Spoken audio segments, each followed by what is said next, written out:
Doctor Naik, আপনি বললেন যে কোরআন শরীফে নাকি কোথাও কোনো ভুল নেই।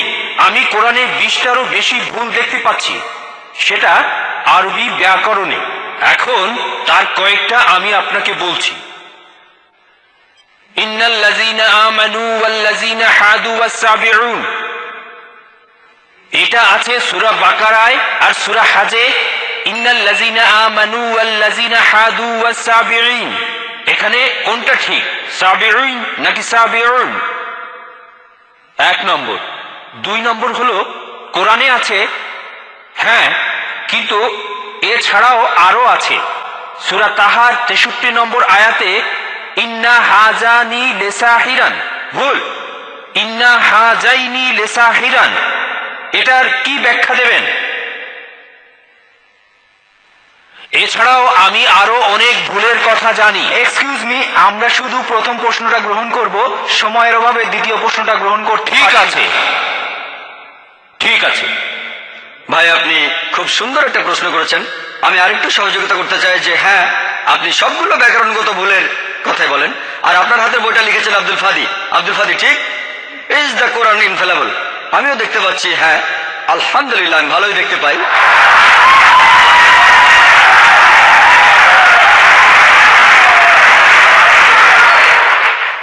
আমি এই 20টা ভুলের সবগুলোর উত্তর দেব, কারণ আমি বইটা পড়েছি।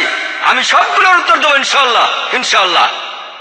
1 নম্বর পয়েন্ট ভাই, 1 নম্বর পয়েন্ট, এখানে 1 নম্বর পয়েন্ট হলো যে আরবির সব ব্যাকরণ এসেছে কোরআন থেকে। কোরআন হলো সর্বোচ্চ আরবি বই, যে বইটাতে সবচেয়ে উঁচু মানের সাহিত্য আছে। আরবি ভাষার সব ব্যাকরণ এসেছে কোরআন থেকেই। কোরআন হলো ব্যাকরণের মূল গ্রন্থ, আর কোরআন যেহেতু ব্যাকরণের মূল গ্রন্থ এবং সব ব্যাকরণ এসেছে কোরআন থেকে, কোরআনে কোনো ভুল থাকতে পারে না। 1 নম্বর পয়েন্ট। 2 নম্বর পয়েন্ট, 2 নম্বর পয়েন্ট, 2 নম্বর পয়েন্ট। ব্যাপারটা এরকম যে আপনি একটা রুলার নিলেন আর সেই রুলারের গায়ে দাগ কাটা আছে, তারপর বললেন যে মাপটা ভুল হয়েছে। এটা বেশ অযৌক্তিক।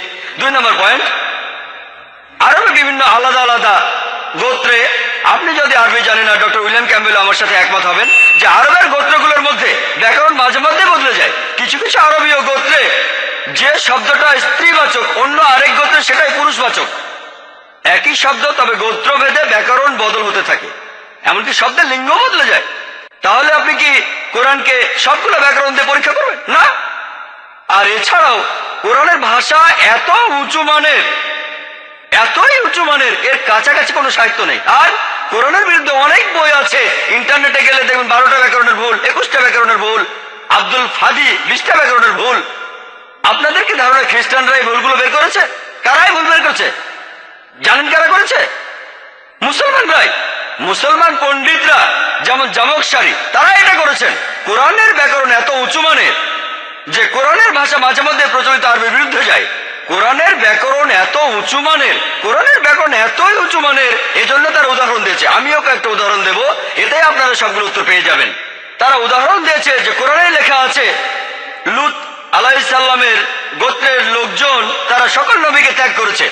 বলা আছে সব নবীকে তারা বর্জন করেছে। ডক্টর উইলিয়াম ক্যাম্বেল বললেন যে নূহ নবীর গোত্রের লোকজন তারা নবীদের ত্যাগ করেছে।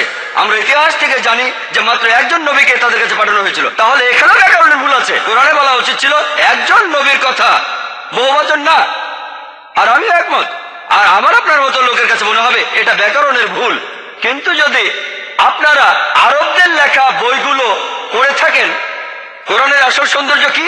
সৌন্দর্যটা হলো কোরআনে কেন একজন নবীর কথা না বলে নবীদের কথা বলা হয়েছে। আপনারা জানেন কেন? কারণ আমরা জানি যে সব নবীদের হেদায়েতের বাণী মূলত একটাই, যে ঈশ্বর একজনই, তাওহীদের বাণী, আল্লাহ সুবহানাহু ওয়া তাআলার বাণী। লূত আলাইহিস সালামের লোকজন এবং নূহ আলাইহিস সালামের লোকজন তাদের নবীকে ত্যাগ করেছিল, আর পরোক্ষভাবে নিজেদের নবীকে ত্যাগ করে তারা সব নবীদেরই ত্যাগ করেছিল।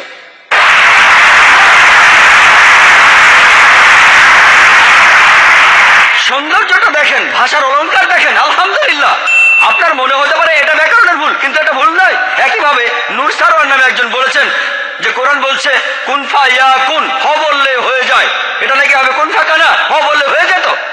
হ্যাঁ, আরবির পাস্ট টেন্সে কুন ফা কানা কুন ফায়াকুন নয়, কিন্তু কুন ফায়াকুন আরো উঁচু মানের। বলা আছে আল্লাহ তিনি ছিলেন, আছেন আর থাকবেন।